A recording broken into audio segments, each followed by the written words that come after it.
Welcome viewers, this is Tigura bringing you another installment of my Q&A series. After looking through the query video, I picked out 11 questions for today. If your question wasn't answered, stay tuned for the next Q&A in the future, and perhaps I'll answer it then. If you have more questions for me, be sure to click the annotation I'll be putting up here and ask them there. Once again, questions that are spoil related or too personal will be ignored. Now, let's get started. Alright, first question is by Shattuck Speed.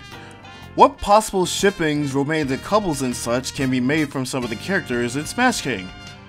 Okay, so we have Bowser and Liz, Bowser and Peach, Mario and Peach, Bowser and Donkey Kong, Bowser and Mewtwo, Luigi and Daisy, Meta Knight and Zelda, if you like that sort of thing, Peach and Didnt and Spoiler, Fox and Pit, Bowser and Ganondorf, Wario and Samus, Liz and Spoiler, Zelda and Midna, Ganondorf and Spoiler, Popo and Nana, and that one Pokemon couple from episode 15. What? You thought I was gonna say Link and Zelda?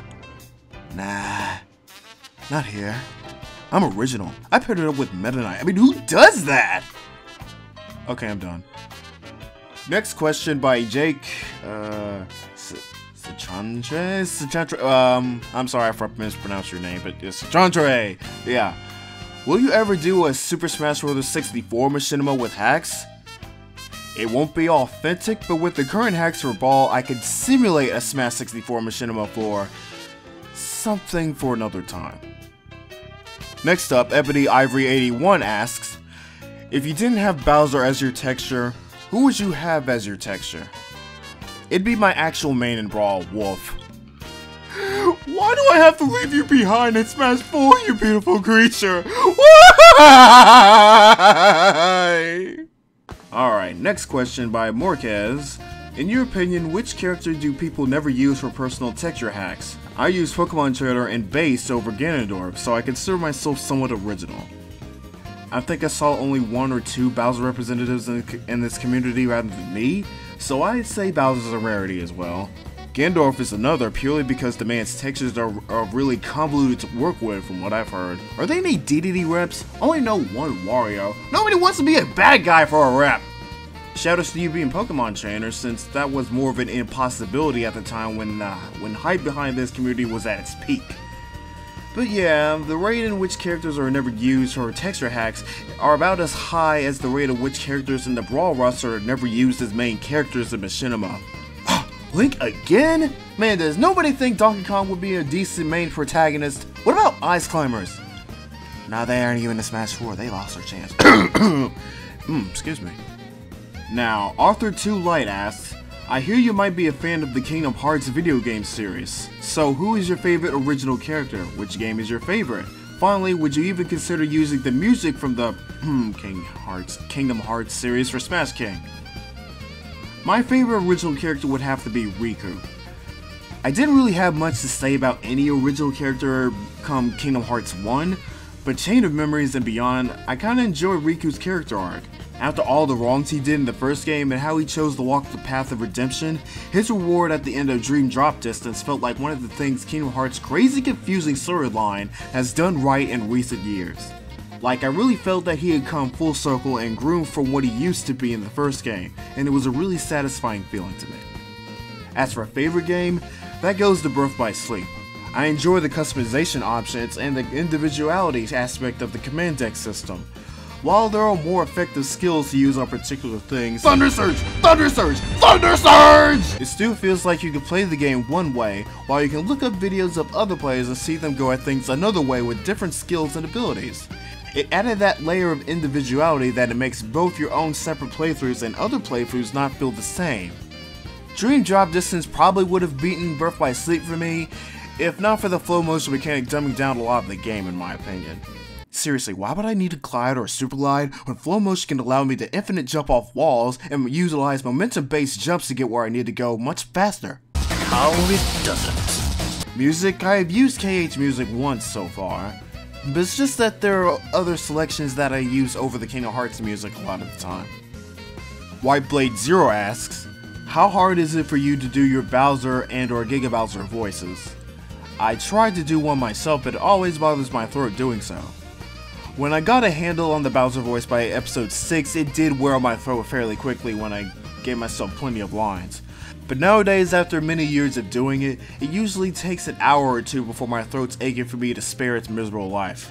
Tons of practice with some water constantly nearby does wonders.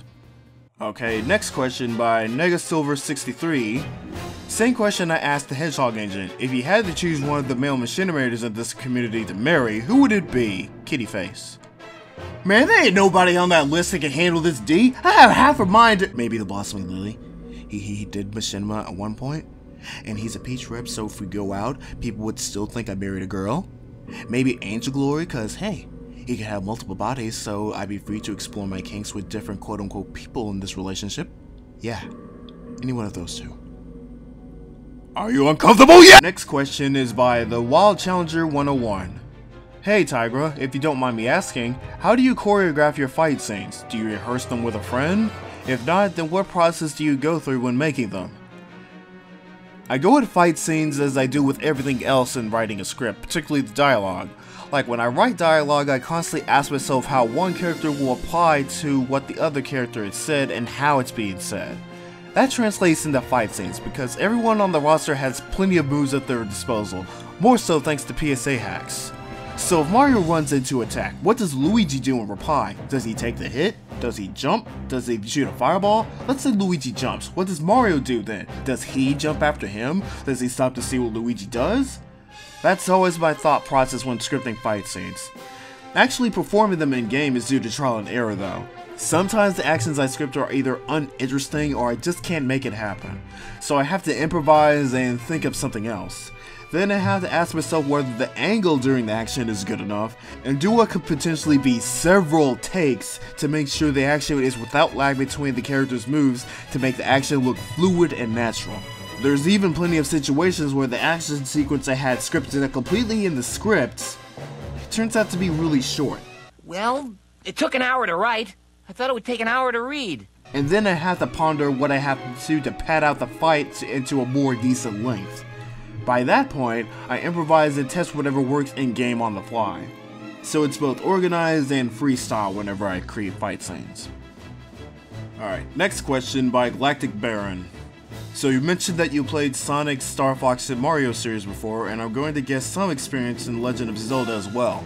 But for other characters, how much background do you typically have on their non-Smash characterization? Additionally, does expected characterization have anything to do with how you cast characters, or do you tend to fit characters into their roles solely based on how you envision them in Brawl and Melee? For some characters, particularly the minor characters, I rarely look into their respective franchises to base their characterization on. Anytime I do, it's more likely for a quick franchise reference joke I wanted to throw at my viewers to see who catches on and gets it. Like, I couldn't tell you anything about Mother/Earthbound or Fire Emblem, but I do look them up for either jokes or the rare occasion where I want to forge a personality for the character based on what I've learned. One example will be Roy in Rakanto. He's also a chick magnet without understanding that he's a chick magnet, basically. And yes, expected characterization has strongly to do with how I cast them, at least with the more important characters in the series. A recent example would be Jigglypuff. I stressed in the audition that she needed to be able to emote and be able to throw tantrums when the script calls for it. That had to be done well enough for me to make the most of what I planned to do with her in Rakanto. So as much as I have this little pet peeve in casting a person in multiple roles nowadays, and even though Violet X-Wing now voiced 2 pink Pokemon, I gotta make exceptions sometimes where I hear things like this. Are you freaking kidding me? Oh my gosh, I thought I had made myself clear already, but apparently I always have to remind you just who the hell you are dealing with! Here we have a question by Psychokinetic EX.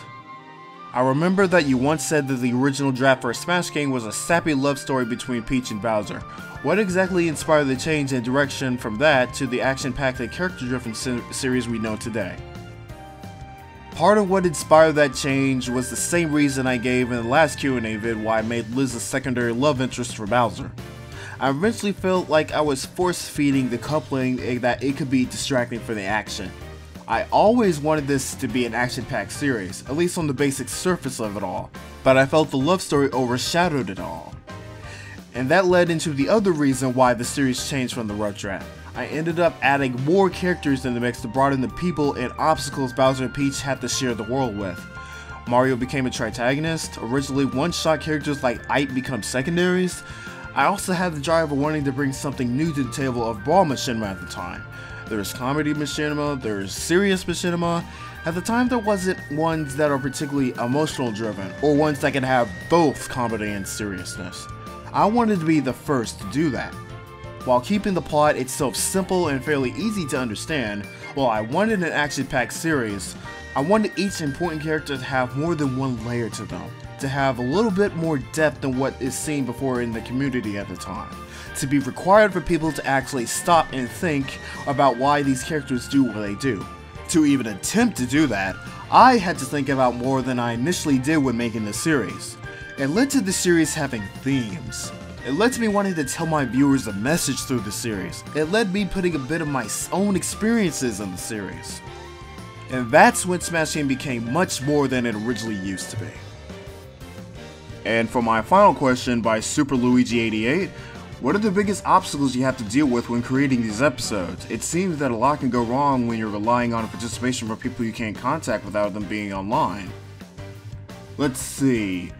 If it's not me waiting for lines, if it's not me waiting for hacks I'm unable to do myself for any reason, if it's not me being unable to practice self-control and play my video games rather than work, if it's not work as in my job, it's dealing with stage hazards. Why has nobody isolated the pit stops at Dolphin Plaza yet? This is way overdue! It's 2014! Smash 4 is around the corner! At this point, we broke Brawl enough to make it bend to our every whim! Project M, for fuck's sakes! And you're telling me that the only fix I can get for Dolphin Plaza is to be taken away from the plaza entirely? We're putting the fucking Pianta statue in the middle like in Sunshine! Horseshit! That was horseshit! No! It's nothing serious, really. I just wanted to put that out there. And on that note, that's all the questions I have for today. Once again, be sure to stop by the query video to post any questions you'd like me to answer in the next Q&A installment, and continue watching my channel for future updates and videos. And feel free to check out my alternate channel, Dragora21, for gameplay videos and the like, as well as stop by the Smash King fan club on DeviantArt. Catch y'all next time, and remember, video descriptions are your friends.